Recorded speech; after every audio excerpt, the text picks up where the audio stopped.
Hey guys, come on to our Build to Rent community where we're literally turning dirt into gold. This is so cool. Okay, so Palm, how did we even get started with this build to rent project? Like, it's such a different model from our existing one, which was buying the existing building. Yeah, actually, it's a really interesting story because for us, our responsibility to our investors is really giving them the best yield possible.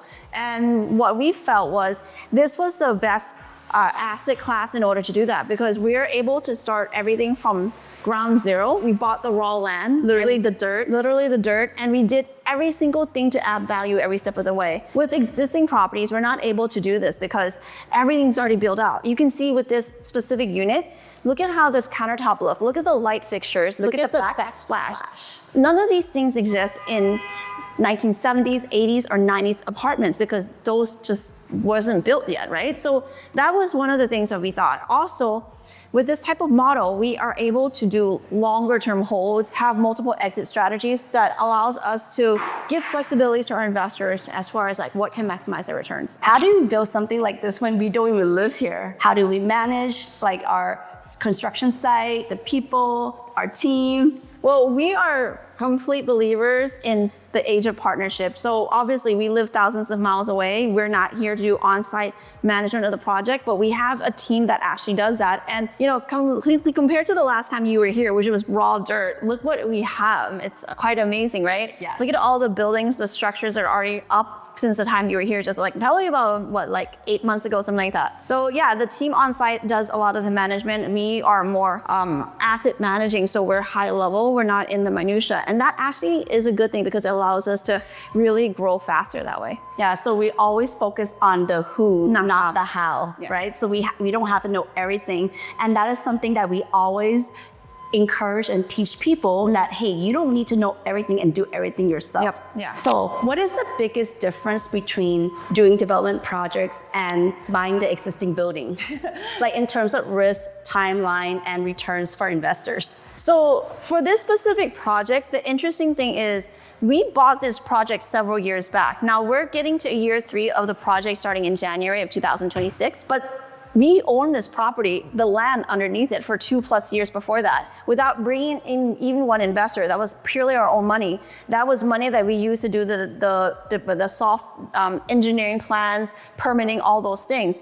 So that part de-risked a lot of investment. A lot of times when you get into new development projects, you're getting in as an investor, as an LP, ground zero, day one, when they're buying the land, which also increases the risk, because that's the thing that can delay the time frame the most. The thing that's also different about doing a BTR is getting the loan is harder. Once you get the loan done, getting the draws to get paid from the construction, it's so much harder. The paperwork that it takes to do a loan is completely different. So I would say the layer of complexity for BTR versus buying an existing one is 1,000 times. More people, more managing of things that are being built, making sure that everything that we're putting into the units are going to be what are desirable for the people who are going to be the residents that are going to be living here. As far as risk, of course, when you're buying a multifamily that exists in existence, the way we buy it, cash flowing from day one. You got 90+% occupancy. But when you do that, you're also competing with a whole bunch of other buyers, which also increases the price. And in this today's environment, that doesn't give you great yield.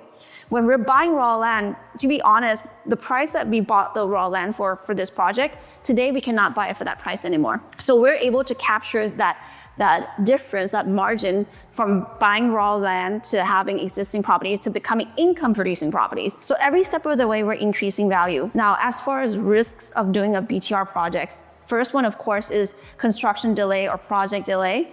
And that's been mitigated. In this specific project, actually, we are not delayed at all. We're under budget on both the horizontal and thus far, knock on wood, we're under budget for vertical as well. Typical risks are construction delays, not being able to get the loan, or not being able to lease up. So far, we've done 2 things already. We've done the construction, we're not delayed.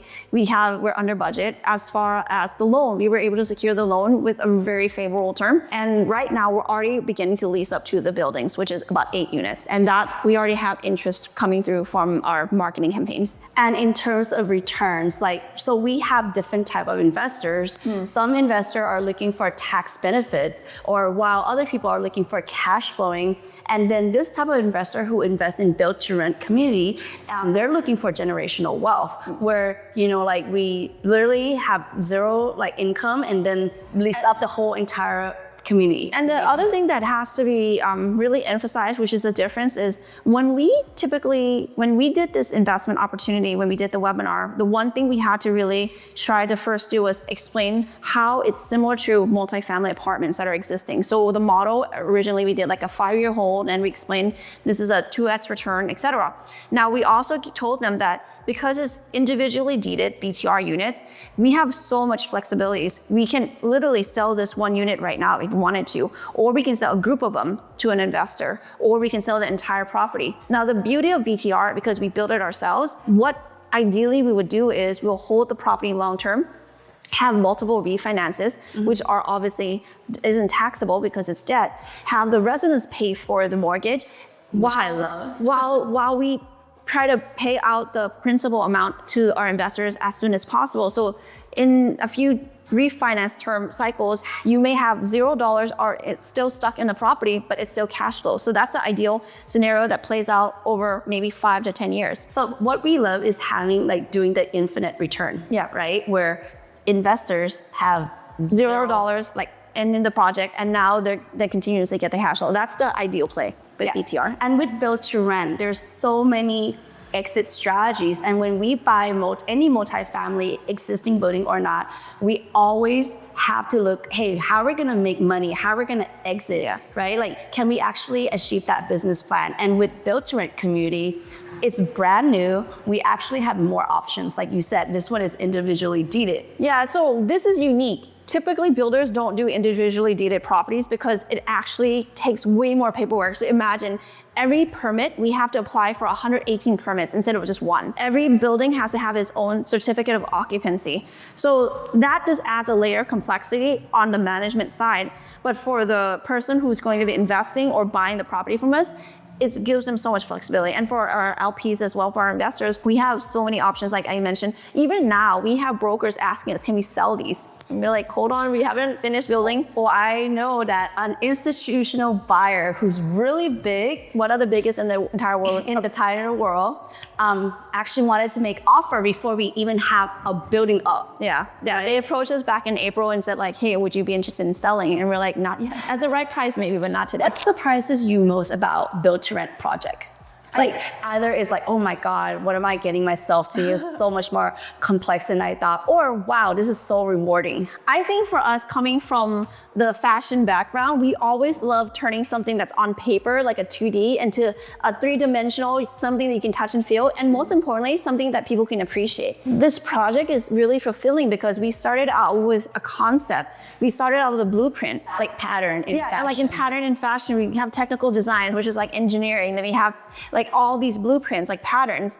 And to have like the materials, to be able to come here today and touch and feel the things that we had envisioned in our minds, and it's real, is really amazing. And the rewarding part is like, I just imagine just both the person who's gonna be living in this place, how much pride and joy they would have that they get to live in our community.